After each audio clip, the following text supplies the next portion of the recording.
Hi everybody, it's Julie Salva, and I am here to teach you how to cut cardstock. Now that may not seem like a really tricky thing for you, but I can promise you for some people it is. And a lot of times one of the biggest things that I hear when I teach a class is that, you know what, Julie, I love coming to your classes because you have all of our cardstock cut for us, and you're such a wonderful person, and I really enjoy being around you, and I digress.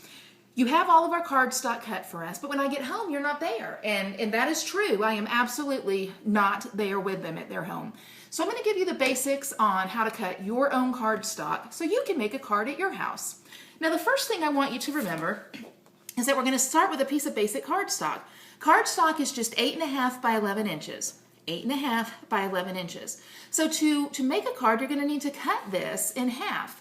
Now, obviously, you're going to need a cutter. Now, I, of course, love the Stampin' Up! Paper trimmer because of several reasons. First of all, there's two different blades, one for cutting, one for scoring. And so I like that functionality. Also, I like the fact that the cutter base is 6 full inches, so that gives me plenty of room to work with. But if for some reason I needed more, Stampin' Up! Has more.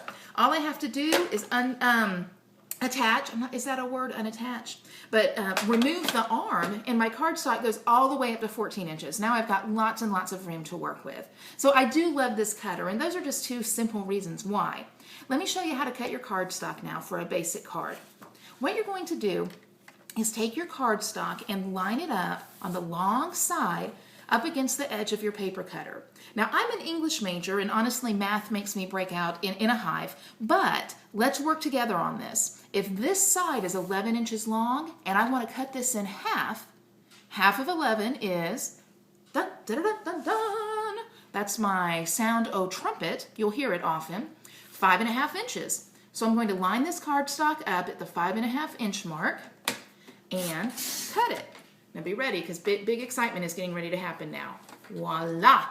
We've got two cards. These are our basic card bases. You can call it a day at this point. You can take your card base, you can just fold it up, and of course you would want a bone folder to do that, or you could take the scoring blade that I just told you about, score right down the edge of that cardstock, and whoom, look how easily it closes. So you've got a card. Now if you want, you can just stamp all over this and send it to somebody, because they're just going to love that you made something for them. I will say though, a lot of people like to have a mat on this. Now what exactly is a mat? What are you talking about there, Julie? A mat is simply the white piece that you would see here on this card sample. So you see the card base is going to be rich raspberry, but the white is called the card mat. Now this is where people get hung up. They're like, okay, I can cut a piece of cardstock in half, but how do I figure out measurements on this? I'm going to give you one thing to remember: 1/4 of an inch. Let me show you what I'm talking about. If your card is 4.25 inches here by 5.5 inches here, again, 4.25 by 5.5. Run, go get a pen. Go on. You're going to email me about this. Again, 4.25 by 5.5. If you cut your mat down by 1/4 of an inch on each side, you'll have a perfect mat. Watch. I've got a piece of cardstock here. I'm going to cut it to 4 inches. Remember, 4 inches is 1/4 of an inch less than the 4.25 inches here. See how it's starting to line up? Now I bet you can do this one. If my card base is 5.5, my mat length is going to be, you're right, 5.25. Okay, so I have a mat. Watch how easily it lines up here now. Okay, I don't know why I turned it around for you. 4.25, the mat is 4 inches. 5.5, the mat is 5.25 inches. Now, if you look back at this sample again, you can see you can just start stamping now. Have at it. Go to town. Have a big time. But sometimes you'll see cards that have more mats on them. I know the insanity of it all. Take a look at this one. Now this card was done at a Stampin' Sisters swap. That's the name of my Stampin' team, the Stampin' Sisters. And this card was made by Erlene Scruggs. And if you know Erlene, you love Erlene. But let's look at this little feature right here. Obviously you can see, oh, I know what Erlene did. She cut her card, then she cut a mat 1/4 of an inch down, and then that sassy Erlene, she cut a second mat, another 1/4 of an inch down. But how'd she do this piece here? I'm going to show you. I've got a stamp set, and it's the one that Arlene used, called Patterned Occasions. This is a great, great tip. If you take a stamp that you want to use out of the stamp set, and we'll use the whole lot of love that Arlene used. We're not going to get too far away from her. And then, this is the easiest thing. And it's why I love Stampin' Up! Grid paper, because there's measurements right here. Measure the block. This block measures 1 3/4 inches by 1 1/2 inches.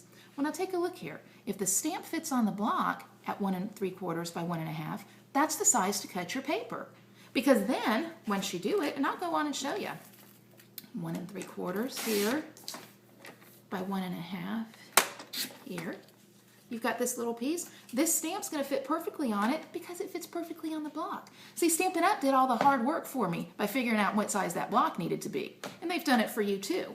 Now back to Arlene's card. Arlene has matted that. So I want you to think for a minute. All she's done is add 1/4 inch.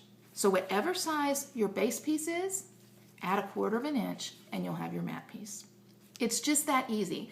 I know right now it can be a little confusing, but if you just start cutting some cardstock, you'll see exactly what I'm talking about. And as you get more advanced, you'll become much more comfortable with this. I hope that this has helped you so that you can make some basic cards at home. Goodness knows there are people in the world that need you to send them a card. I hope you've enjoyed the quick, cute, and fun how to cut cardstock video I did. If you liked it, go to my Facebook page, Stampin' with Julie Salva, click like, and I'll see you more over there. Have a great day.